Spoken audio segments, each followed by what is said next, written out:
In the first video of this series, we looked at why you can't rest and the first reason for it, which was you're still in the midst of another activation cycle that hasn't completed. Today, we look at another reason, which is that stillness and rest, even though it sounds like an inviting opportunity to replenish, that stillness and rest themselves might evoke discomfort. And when you think of it rationally, it's like, well, how can that be? How can lying around or putting your feet up on the wall or just not being busy and being a little more spacious, how can that evoke discomfort? There are people who grew up in circumstances where it wasn't safe to let down and it wasn't safe to rest. If somebody developed in an environment where there was inconsistent care and attunement, or worse, harm and abuse, if there was a parent who was unpredictable, perhaps dealing with an addiction or dealing with mental health issues, that it's very, very hard to rest. And instead, what the system learns to do is to stay on guard, vigilant, and on. And that's what feels protective. So, asking yourself to rest and be still and stop being on can actually evoke the feeling of letting your guard down and being more penetrable, more permeable, more vulnerable to what happened in the environment around you. And trauma, as I often say, lives in the eternal present, which means that it's hard for the body to tell whether the spaciousness and lack of alertness or lack of vigilance is about now, is the danger now, or has the danger passed? And so we can drag through a wormhole an alternate timeline. The past can come into the present, and it can feel like even now in our own home, behind our own closed door, with the alarm system on, it's not okay to let down.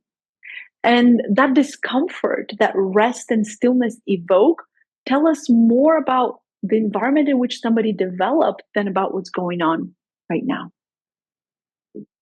So I hope that this allows you to have some sympathy and empathy and compassion for others and for yourself who really struggle with rest. That actually being on and being vigilant has been more adaptive in the past. There's another quality here where it might feel like in that space of nothing happening, it's very hard to be alone. Some of us grew up with profound loneliness, whether you had siblings or not, or nannies or grandmas who took care of you, that you might have needed an attachment figure right there who wasn't available.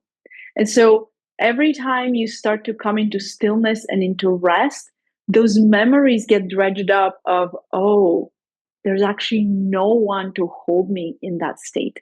And so we pull ourselves away from the restful state because the memory of there's no one there and I'm all alone can be very uncomfortable. So just like the memory of I relax and something bad happens is uncomfortable, the memory of I want to relax, but there is no one or nothing to relax into. And it feels like free fall. And I feel my profound loneliness and fear. That can be uncomfortable too. And so one of the opportunities that we have when we are building our somatic capacity for rest is to go little thresholds at a time. If something evokes discomfort, that means that you've chosen an activity that's at a threshold too high for the system to tolerate. I'll give you an example. Say that you begin taking 45 minutes of a break in the afternoon to have a siesta and to take a little nap between tasks. And then once you're on the couch, all you can do is scroll on your phone or obsess about work or feel guilty that you're not doing something productive. And that contraction that happens to protect you from the uncomfortable memories that start bubbling up when that happens is very, very common. So what we're learning about you is that the invitation to lie on the couch for 45 minutes in the afternoon is too much. And, despite well-meaning critics showing up in your mind saying, oh, but what's the big deal? It's just rest. Your physiology is telling another story. So contrast that to one of our somatic practices that I'm going to introduce to you in the Sacred Rest Masterclass, which is, can you take a moment to look around the room and see, out of all the chairs and all the couches and all the beds and all the floor cushions, which surface feels the most inviting if you were to rest on it for a couple of minutes, right? So that's a very small, actually using a far sense, we're using the eyes to assess for the memory of which surface feels best. And that's all we do. We're not actually going to rest because it involves the near senses. We're actually going to use a far sense to take a tiny little bite off that big chunk of rest that is too much to chew and swallow right now. All that to say, rest and the restful state, you get to inhabit it just like any other state in your body, with practice, with understanding, and with uncoupling uncomfortable memories or traumatic memories from the present.